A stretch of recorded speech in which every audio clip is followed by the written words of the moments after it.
Os bombardeiros têm um alvo. Nos Estados Unidos e em Moscou, acusações e negativas. Estou preparado e vou aguardar sentado por uma resposta. As forças norte-americanas estão preparadas para um ataque maciço. No mar, no ar ou em terra, armas nucleares estão nas mãos de capitães ou majores.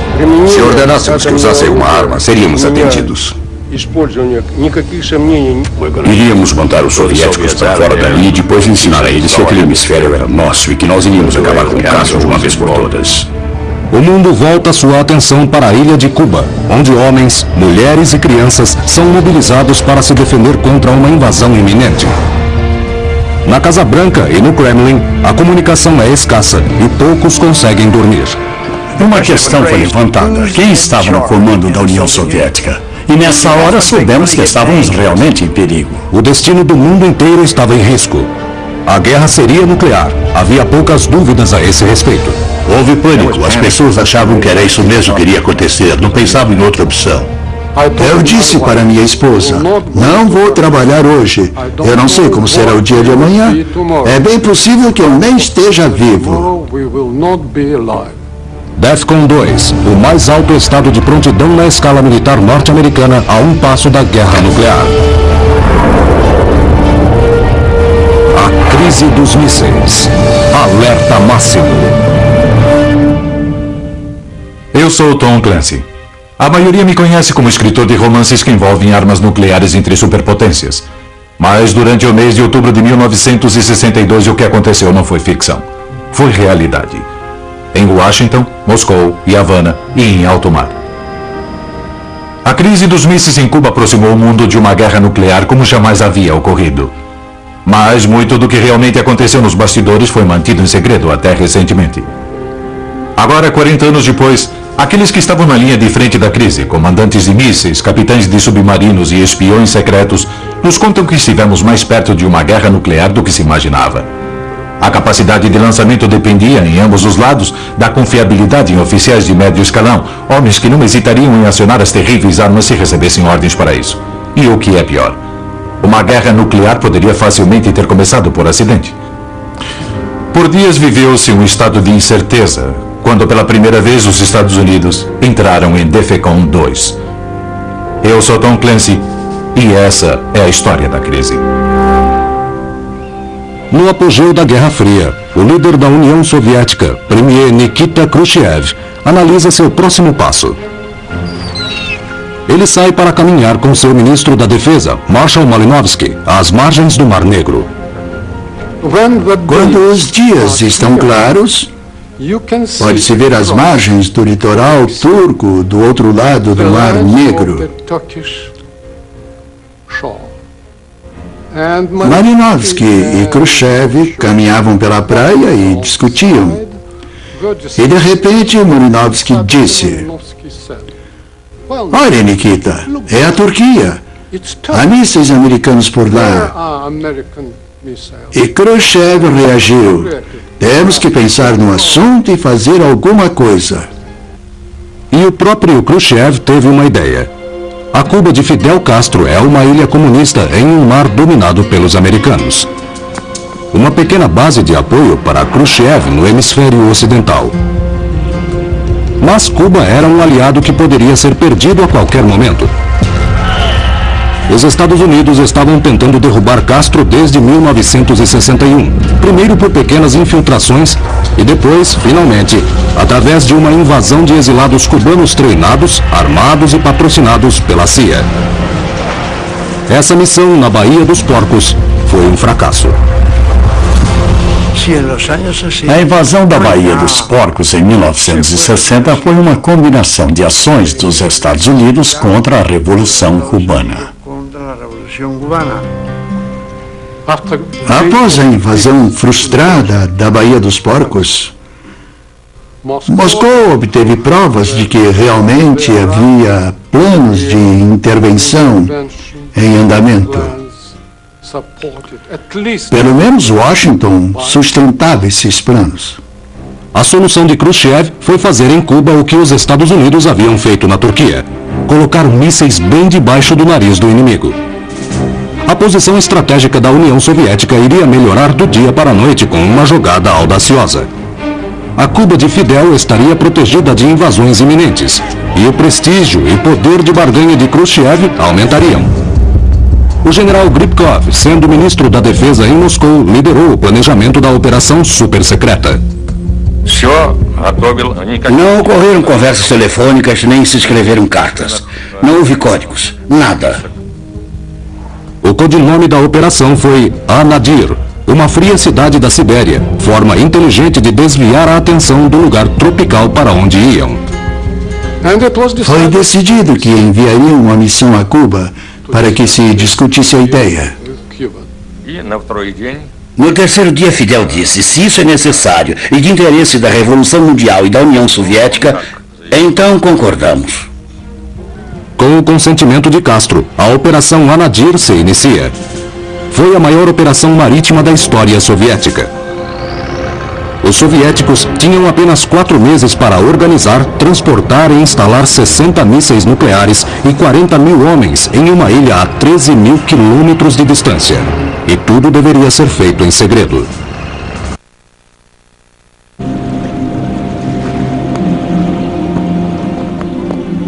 Nos portos soviéticos, 85 navios são preparados para a partida. Juntos, transportariam 60 mísseis balísticos, jatos e mais de 40 mil homens para um local desconhecido. Para despistar, alguns soldados receberam roupas de frio. Mesmo os capitães dos navios não têm ideia de para onde estão indo.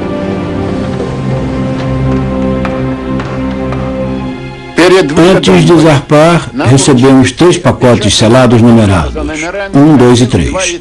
No primeiro estava escrito para ser aberto após a saída do território soviético.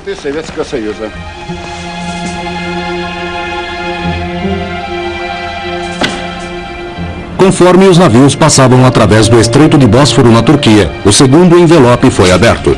Ele continha ordens para que os navios seguissem além do Estreito de Gibraltar e pelo Oceano Atlântico. No terceiro pacote estava a ordem para seguir para Havana, Cuba, e tudo se esclareceu. Conforme os navios se aproximavam de águas caribenhas, eram observados de perto por aviões norte-americanos, que tinham razões para suspeitar. Em 1961 e 62, o sistema militar americano desenvolveu planos de contingência para uma invasão a Cuba em larga escala. O codinome da missão: o Plan 316.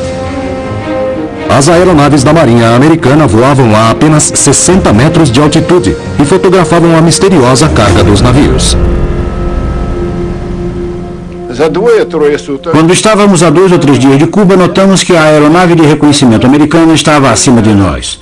Pelo resto da viagem, um helicóptero americano ficou pairando sobre nossas cabeças, quase tocando o mastro do navio. As fotografias das patrulhas da Marinha são levadas a Washington. O filme é recebido por uma equipe de elite de analistas no reservado Centro Nacional de Interpretação Fotográfica, o NPIC. Dino Brudioni esteve no comando da equipe do NPIC. Durante o ano de 1962, vimos um navio atrás do outro carregando suprimentos a Cuba e observávamos a todos eles. Os cargueiros haviam sido fotografados no Bósforo e quando saíram de lá, foram fotografados novamente de nossas unidades na Sicília e em Gibraltar. E todas essas fotos chegaram para nós. Brudioni e seus colegas ainda não haviam conseguido ver a carga do navio, mas podiam tirar conclusões a partir do que já estava visível. As fotografias mostravam engradados nos convéses dos navios. Tínhamos um bom conhecimento dos engradados que os soviéticos utilizavam para carregar aeronaves, porque os observamos no Egito, na Síria e em outros países que estavam recebendo auxílio da União Soviética. Conseguimos medir o engradado com precisão. De certo modo, podíamos recriá-lo na forma de uma caixinha e ver o que caberia dentro. Os navios soviéticos desembarcaram no porto de Mariel, em Cuba. As fotografias da vigilância norte-americana confirmaram o conteúdo dos engradados. Bombardeiros a jato, barcos patrulha e caminhões. Eram claramente armas para Cuba. mas não havia evidência fotográfica de mísseis nucleares. Para os soviéticos, o segredo estava seguro. O jovem Major Mikhail Burnov liderava uma das equipes de engenheiros de mísseis. Iríamos desembarcar em Baniel somente à noite. Os mísseis estavam num hangar maior e só poderíamos transportá-los depois das 3 da manhã.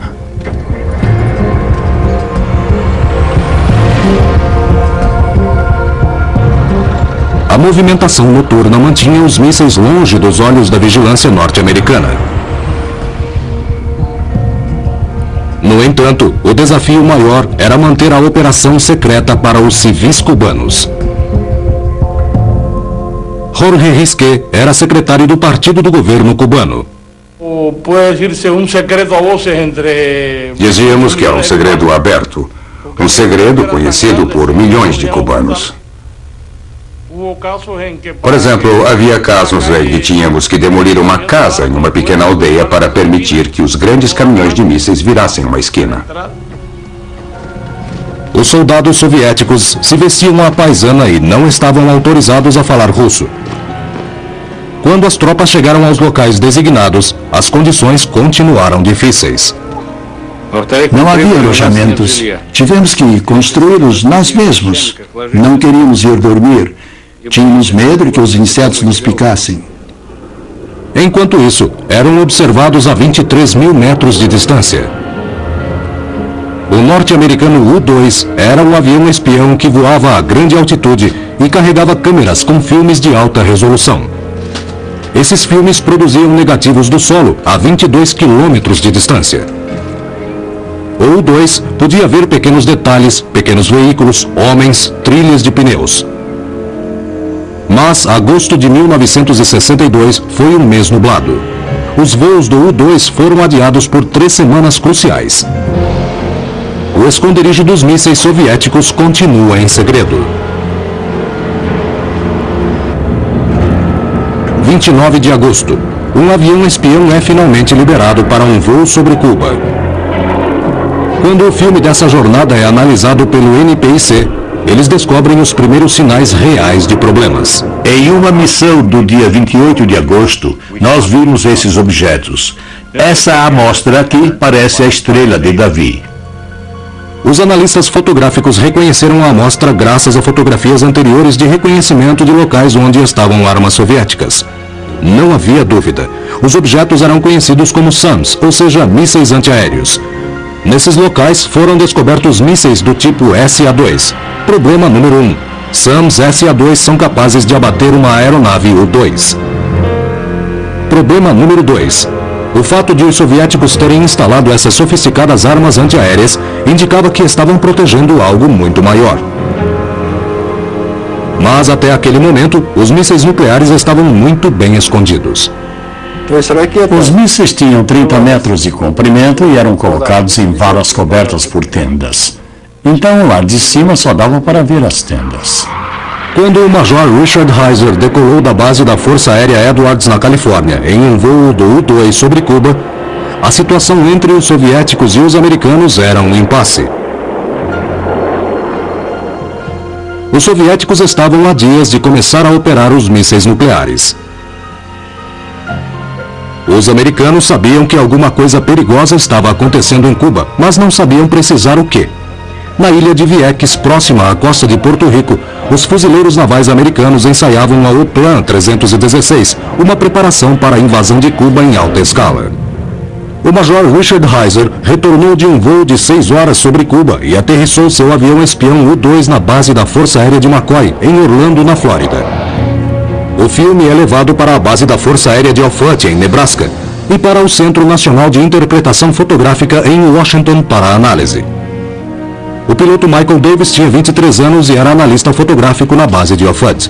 Eu entrei na BB-12, que era o lugar onde a todo instante passávamos informações aos generais. O Major Olson estava lá. Ele disse: "Esta é a sua mesa, aqui está o filme, vamos começar." Era por volta de 1 da manhã. Eu disse: "Onde está o círculo?" Então retiramos a foto da tela e o círculo do míssil apareceu. Eu disse: "Vamos olhar no centro", e vimos algumas coisas.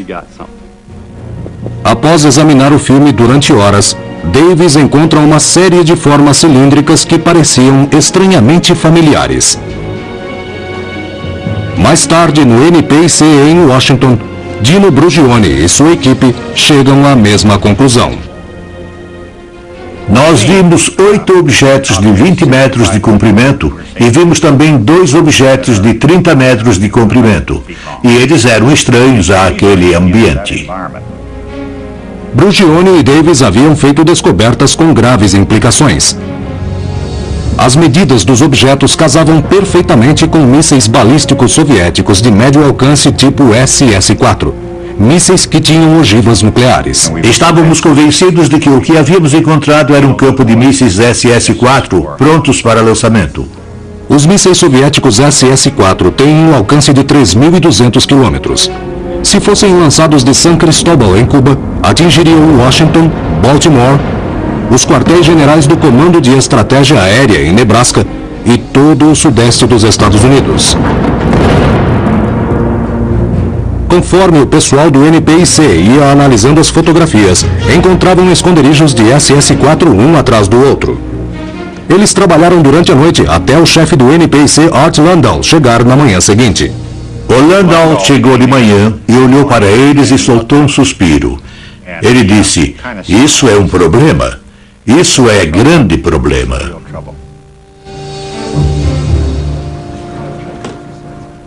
Art Landau, chefe do NPIC, vai à Casa Branca para colocar o presidente Kennedy e seu Conselho Nacional de Segurança a par da situação. A reunião, como muitas outras ocorridas durante a crise, é secretamente gravada pelo presidente Kennedy e só recentemente veio a público. Na sala com o presidente estiveram Marshall Carter da CIA, o secretário da Defesa Robert McNamara, o procurador-geral Robert Kennedy, o assessor de Segurança Nacional McGeorge Bundy e outros assistentes importantes. O grupo ficou conhecido pelo nome de Comissão Executiva do Conselho de Segurança Nacional, ou EXCOM.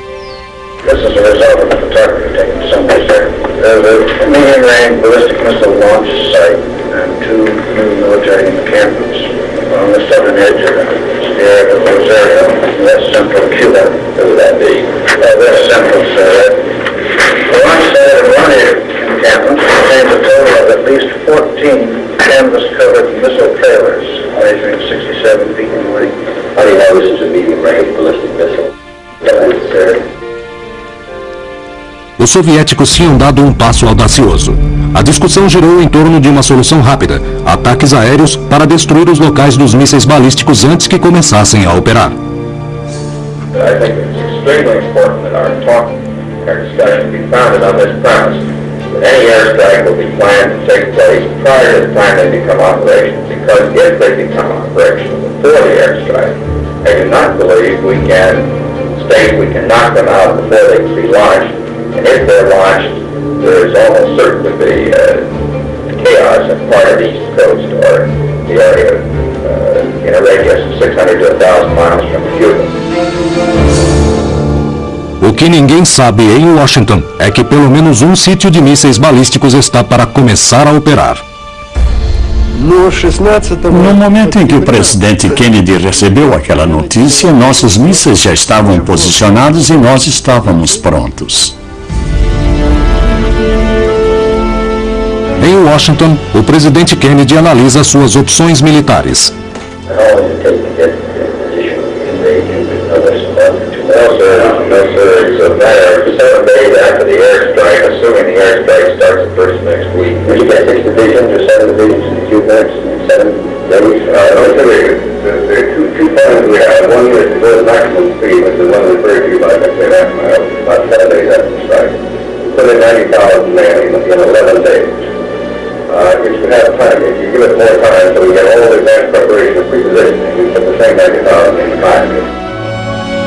A outra opção seria fazer o bloqueio naval de Cuba para evitar a entrada de novas armas soviéticas. Mas os militares queriam a invasão. Kennedy precisa de tempo para decidir. Ele ordena um aumento nos voos de vigilância do U-2. O que ninguém sabia na EXCOM é que os soviéticos em Cuba também possuíam armas nucleares de campo de batalha. Eram mísseis de curto alcance com capacidade para dizimar um exército invasor. As tropas americanas poderiam deparar-se com essas armas quando desembarcassem nas praias cubanas. Não sabiam também sobre a ameaça nuclear que vinha pelo oceano. 4 submarinos soviéticos fortemente armados iam em direção ao Caribe em alta velocidade. Nikolai Shumkov era o capitão de um deles. Nosso submarino estava armado com 22 torpedos. E um deles era nuclear.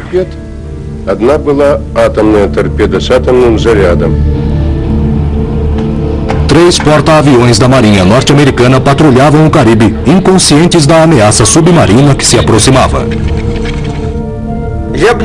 Até onde eu sei, se tivesse recebido ordens para lançar o torpedo nuclear, eu certamente teria mirado em um porta-aviões. E havia muitos deles naquela área.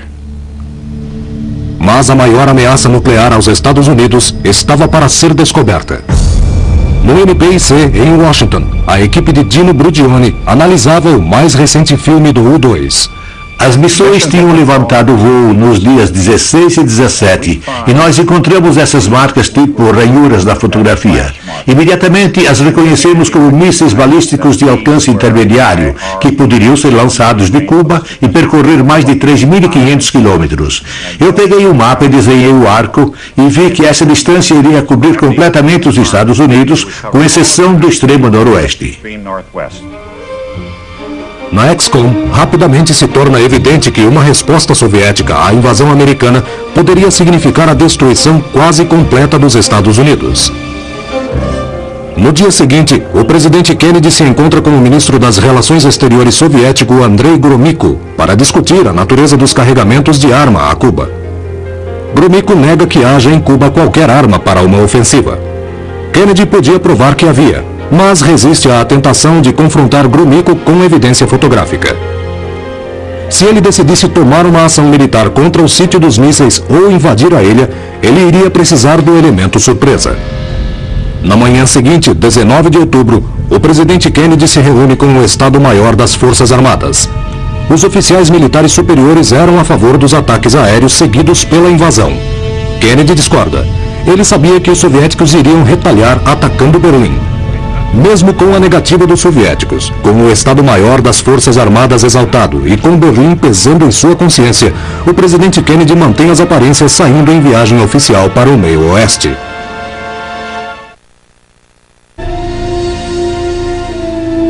Sem que os americanos soubessem, o primeiro sítio de mísseis em Cuba já havia começado a operar e poderia efetuar lançamentos em 5 horas. Um regimento estava pronto para combate no dia 20. Devido a atrasos nos equipamentos, nosso regimento só ficou pronto no dia 25. No Caribe, a tensão nos submarinos soviéticos é alimentada por um silêncio sinistro dos rádios. A comunicação por rádio parou. O silêncio era completo. Não havia comunicação via rádio de jeito nenhum e achamos estranho. Pensamos que a situação era anormal, mas não sabíamos o que estava acontecendo. Shumkov não estava em contato com seus comandantes, mas a Marinha Americana estava em contato com Shumkov. Estávamos sendo caçados por aviões antissubmarinos. O porta-aviões Essex estava nos bloqueando. Sua missão era não nos deixar passar pela defesa. Era um problema insolúvel. Em Washington, na ausência do presidente, a XCOM chega a um consenso. O bloqueio foi batizado de quarentena pelo secretário de Estado Dean Rusk, porque possuía semelhanças com a infame barreira soviética em Berlim em 1948. Continuam a ser discutidos os planos de ataques aéreos seguidos de uma invasão a Cuba. Enquanto isso, a quarentena está em ação. O procurador-geral Robert Kennedy liga para o presidente e sugere que ele volte de Chicago para ouvir as propostas da XCOM. Alegando um resfriado, o presidente Kennedy deixa Chicago. O Plan 316 preparava-se para a invasão de Cuba já fazia 10 meses. Mas agora havia uma nova urgência. O tempo que os fuzileiros tinham para desembarcar em Cuba era de apenas 8 dias após o início dos ataques aéreos. O Plan 316 envolvia 500 mil homens, incluindo 40 mil fuzileiros e quase 15 mil paraquedistas, além de 1.000 aeronaves e 180 navios. Os elementos da 1ª Divisão de Fuzileiros saíram do acampamento Pendleton, na Califórnia, para uma viagem através do Canal do Panamá em direção ao Caribe. Tom Brooks era um oficial da inteligência naval e estava na força-tarefa. Estávamos muito entusiasmados quando saímos de San Diego, ansiosos para pegá-los. Iríamos mandar os soviéticos para fora dali e depois ensinar para eles que aquele hemisfério era nosso e que nós iríamos acabar com o caso de uma vez por todas. Quando o presidente Kennedy retorna à Casa Branca, ele não tinha ideia de quantos soviéticos havia em Cuba. E também não sabia que suas tropas poderiam estar indo em direção ao campo de batalha. Nesse mesmo dia, a CIA observa que em pelo menos um dos regimentos soviéticos, os mísseis balísticos estavam prontos para serem disparados a qualquer momento. Kennedy queria que os ataques aéreos tivessem acontecido antes que os mísseis estivessem prontos. Aquela janela havia então sido fechada. Para realizar a invasão, os desembarques ocorreriam ao nordeste e ao noroeste da costa cubana. Além disso, os fuzileiros irromperiam pela Baía de Guantánamo para atacar o que imaginavam ser 8.000 soldados lutando em conjunto com o exército cubano. Mas as tropas soviéticas que os aguardavam em Cuba eram muito mais numerosas do que os americanos jamais poderiam estimar. Havia grande relutância em acreditar que eles estavam organizados em unidades de combate em Cuba e que, na verdade, iriam travar batalha com as forças americanas. E o pior de tudo, o Plan 316 não consegue prever a tática soviética para o uso das armas nucleares. Eu hesitava até em pensar em onde aquilo iria nos levar. Nós não estávamos preparados para um ataque nuclear de jeito nenhum. 22 de outubro. Os navios da Marinha Americana recebem ordens para levar adiante o bloqueio de Cuba, preparando o terreno para a revelação dos planos ao comboio soviético. O secretário de Defesa Robert McNamara ordena que as famílias americanas e seus dependentes deixem a Baía de Guantánamo e também despacha fuzileiros para reforçar a base.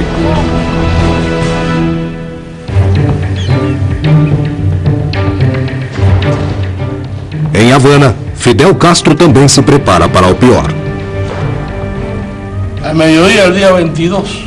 Ao meio-dia do dia 22 foi anunciado que Kennedy iria se pronunciar à nação naquela noite. E nós sabíamos, assim que ouvimos isso, que o pronunciamento iria preocupar Cuba, pois os mísseis haviam sido descobertos. Às 15h50, as Forças Armadas foram postas em alerta. Nossas Forças Armadas foram levantadas em alerta de combate. Às 17h45 soou o alarme de combate, o que significava que os homens estavam nas trincheiras com as armas nas mãos.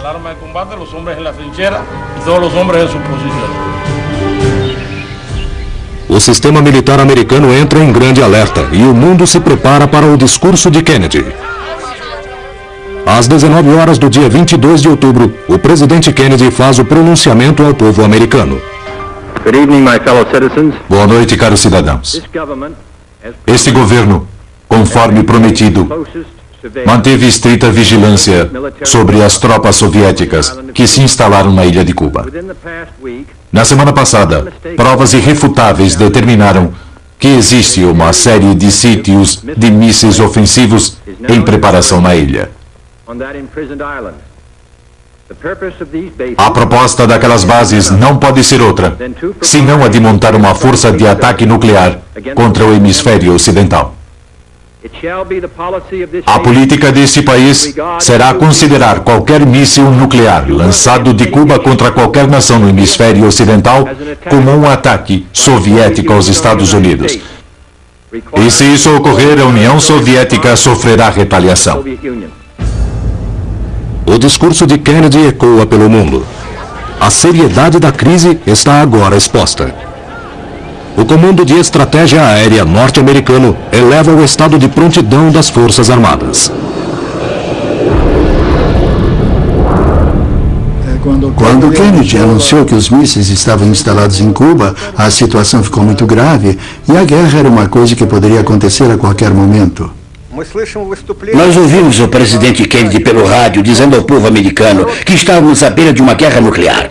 Cerca de 10 tropas estavam reunidas na Flórida para a invasão de Cuba. Recebemos ordem dos quartéis-generais para que entrássemos em estado de prontidão de 4 horas para uso de nosso torpedo com ogiva nuclear. Khrushchev acreditava que nossos submarinos deveriam destruir tudo aquilo que tentasse parar nosso comboio. Eu considerava isso uma abordagem arriscada. As fotografias do U-2 haviam convencido os peritos em Washington de que havia mísseis soviéticos em Cuba. Mas para tornar as provas conclusivas para o resto do mundo, eram necessárias fotos em close que mostrassem detalhes. A responsabilidade de tirar essas fotos ficou a cargo do comandante da Marinha William Ecker, da Esquadra de Reconhecimento Fotográfico.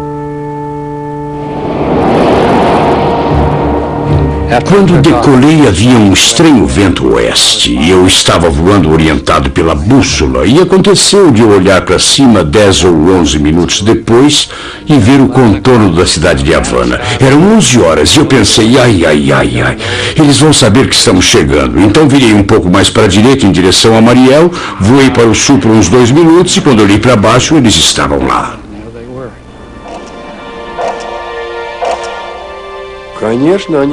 No dia 22, eles voavam sobre nós em uma altitude de apenas 100 metros. Conseguimos até ver o piloto e seu capacete.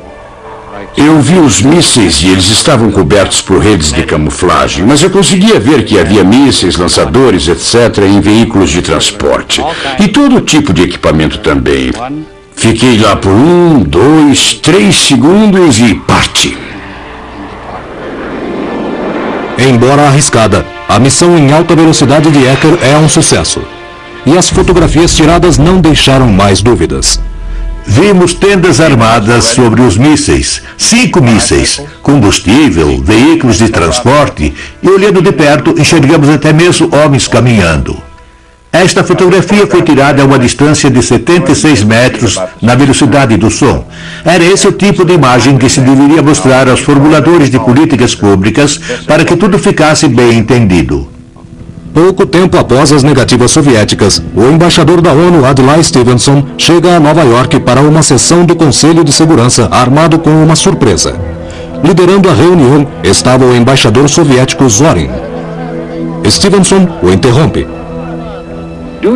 Embaixador Zorin, o senhor nega que a União Soviética instalou e continua instalando sítios de lançamentos de mísseis de alcance médio e intermediário em Cuba? Sim ou não? O senhor terá a sua resposta no devido tempo. Estou preparado para esperar sentado pela sua resposta, se o senhor decidir assim.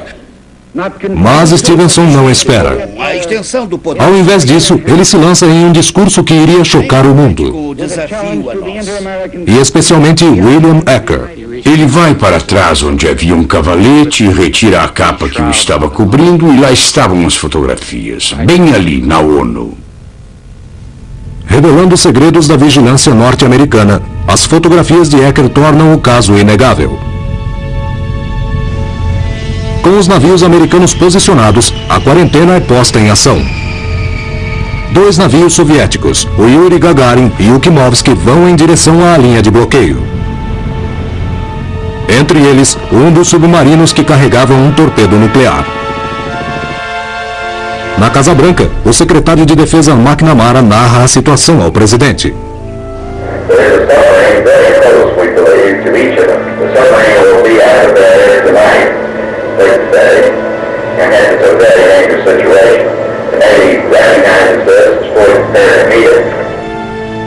A guerra poderia ter começado dessa maneira. Os navios americanos atacariam o submarino soviético e o danificariam de alguma forma. Nesse caso, o comandante necessariamente usaria suas armas.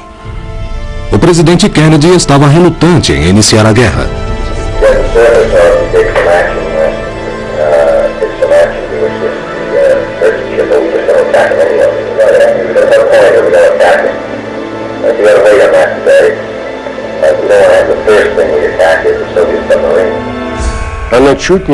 Para nós, a tragédia era quase fatal. Durante esse jogo de gato e rato com os americanos, gastamos quase toda a nossa bateria. O engenheiro me disse, A bateria está quase no fim. Não podemos ficar submersos. Ou subimos à superfície ou afundamos. Eu decidi subir. O dia estava claro. Quando viemos à tona, vi navios estranhos, navios norte-americanos. Robert Kennedy diria mais tarde que esse foi o momento que mais aproximou o mundo de uma guerra nuclear. E foi nessa hora que o Comando de Estratégia Aérea americano lançou o alerta máximo para suas defesas militares. Quase 60 aeronaves do Comando de Estratégia Aérea carregadas com armas nucleares saem para voar dia e noite. Em solo, bombardeiros são carregados com armas nucleares, recebem seus alvos e são posicionados para alertas de 15 minutos. Eu pensei que se houvesse guerra e a invasão de Cuba, essa guerra seria nuclear. E isso iria resultar no desaparecimento de milhões e milhões de pessoas. Em 26 de outubro, chega à Casa Branca a informação de que os navios soviéticos haviam parado.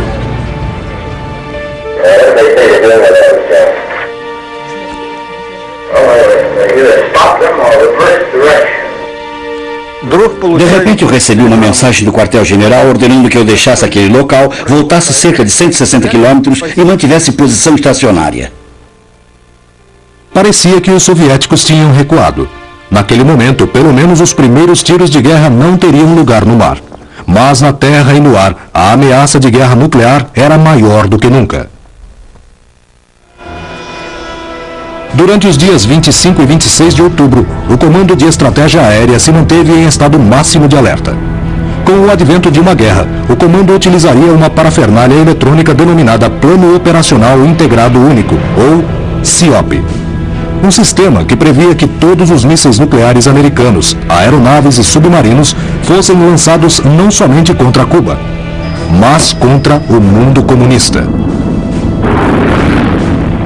Somente o premier Khrushchev e o presidente Kennedy poderiam autorizar um lançamento, mas vários tipos de armas nucleares em ambos os lados poderiam ser disparadas sem autorização. A detonação de uma simples arma nuclear poderia levar rapidamente a uma devastação global. Por isso, a situação era muito perigosa. Estávamos todos nesse ponto em que uma ação poderia ser tomada sem ordem direta de Khrushchev ou de Kennedy.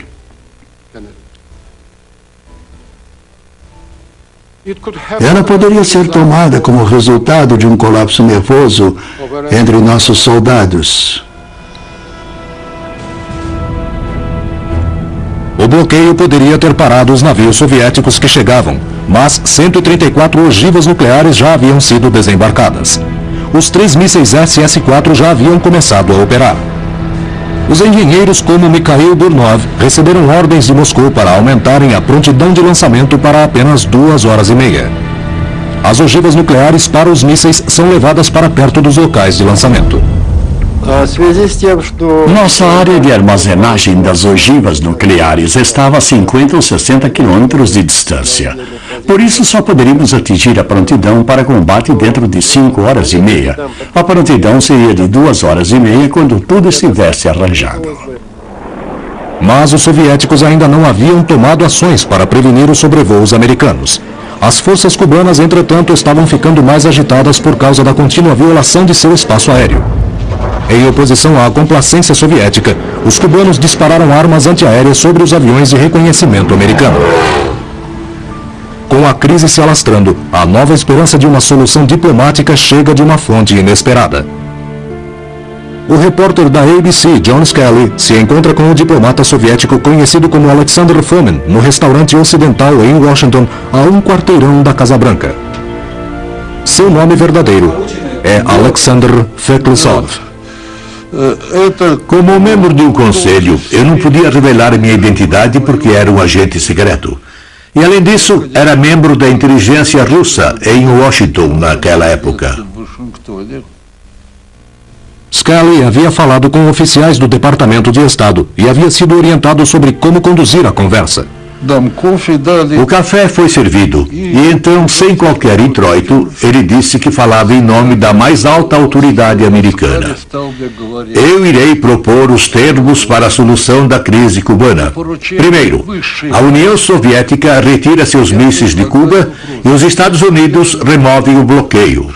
Segundo, o presidente faz uma promessa pública de não retaliação a Cuba. Eu falei, tenho uma pergunta. O que você quer dizer com mais alta autoridade americana? E ele respondeu letra por letra. John Kennedy, presidente dos Estados Unidos. Em Moscou, Khrushchev escreve uma carta pessoal e muito emocionada a Kennedy, apelando para o fim da crise. Ele propõe a retirada dos mísseis baseado na promessa de Kennedy de encerrar a quarentena e não invadir Cuba. Quando a carta é finalmente recebida, decifrada e traduzida, já passa das 21 horas do dia 26. 12 horas depois, às 9 da manhã do dia 27, a Ex-Con se reúne novamente na Casa Branca. Enquanto os membros discutiam a carta conciliatória de Khrushchev, o presidente Kennedy recebe um comunicado que leu em voz alta.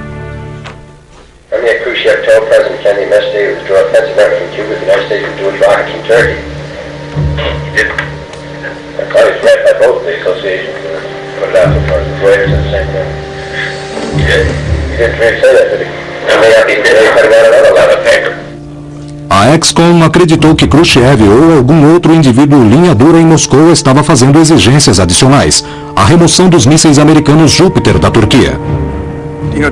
Recebemos duas mensagens diferentes em pouco tempo, sabe? E por isso uma questão surgiu não apenas em minha mente, mas na mente de várias outras pessoas. Quem estava no comando da União Soviética? Será que havia alguma incerteza sobre quem estava no comando e quem estava dando ordens pelo outro lado? E nessa hora soubemos que estávamos realmente em perigo. O perigo estava se tornando real. E para um homem seria fatal. Desde que os mísseis soviéticos haviam sido descobertos, a Força Aérea Americana sobrevoava Cuba periodicamente em missões de espionagem. Até aquele momento, os soviéticos haviam hesitado em abrir fogo. Às 9 horas da manhã, o Major Rudolph Anderson decola da base da Força Aérea de McCoy, em Orlando, na Flórida, para um sobrevoo em Cuba. Às 10 horas, horário local, ele guia seu U-2 para o porto de Baines. Em terra firme, indo contra as ordens de Moscou, o comandante soviético decide abrir fogo. O míssil percorre 22 mil metros pelo céu e explode próximo à aeronave, matando Anderson e fazendo o U-2 rodopiar em direção ao solo. A crise dos mísseis em Cuba faz sua primeira vítima. O presidente somente ficou sabendo da notícia às 16 horas durante reunião com a Ex-Con.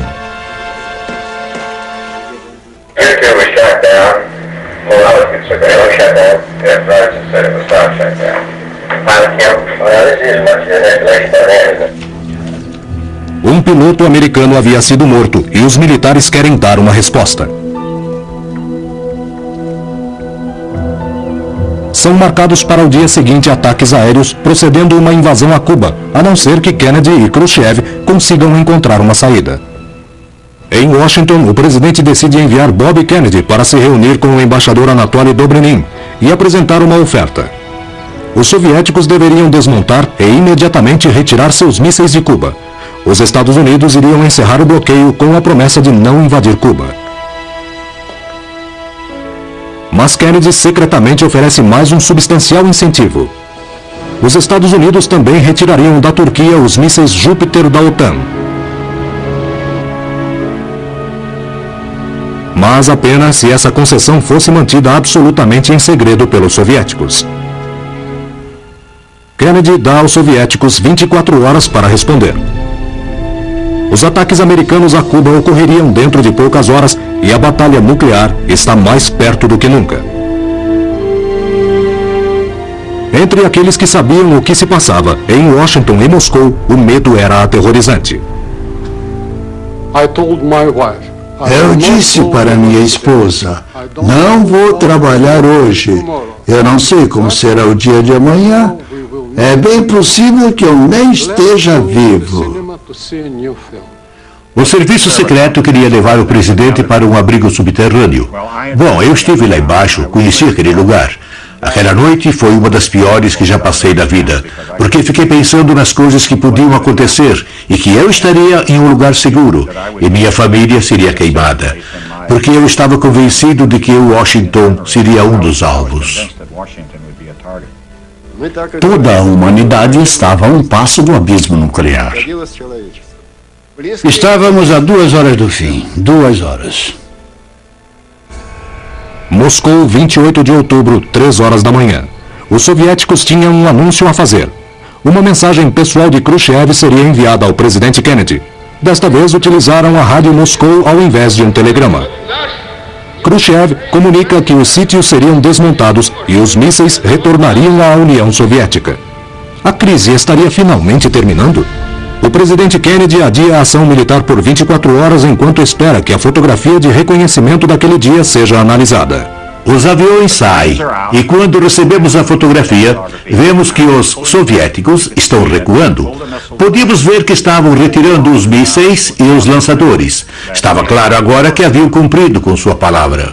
Nos meses seguintes, 60 mísseis balísticos e 134 ogivas nucleares são desmontados e embarcados de volta para a União Soviética. Uma grande tensão ainda permanecia, mas apesar disso, se encerrava um dos capítulos mais perigosos da história do século XX. Os Estados Unidos não entraram mais em DEFCON 2 desde então. Após algumas semanas à beira de uma guerra nuclear, ambos os lados tomaram medidas para que o confronto das superpotências jamais fosse conduzido no escuro e para que fosse encontrada uma saída. Graças a Deus existem as segundas chances. A crise dos mísseis em Cuba quase nos deixou sem nenhuma. Eu sou Tom Clancy. Obrigado por assistirem. Versão brasileira, Alamo.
Cenas fortes que podem não ser adequadas a todos os telespectadores.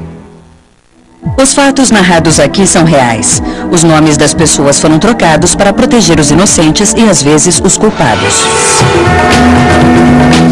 Um homem solitário se prepara para uma noite romântica. A mulher com quem ele vai se encontrar